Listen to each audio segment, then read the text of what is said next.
On parle souvent de ce que la France a donné à l'Algérie, mais on oublie ce qu'elle lui doit.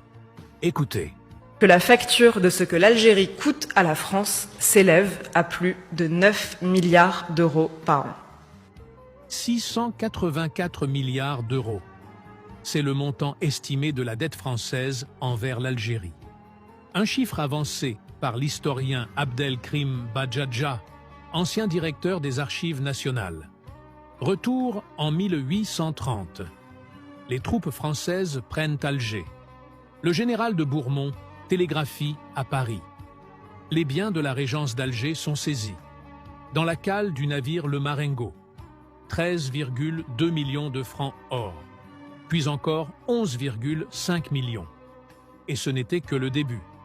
Les estimations britanniques et américaines de l'époque parlent de 300 millions de francs or, soit près de 90 milliards d'euros actuels.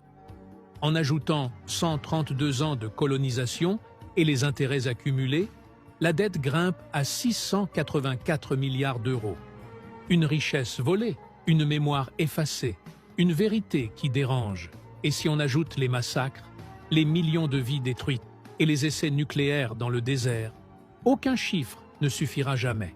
Alors, quand on ose dire que les Algériens coûtent cher à la France, qu'on se souvienne d'abord de ce que la France a pris.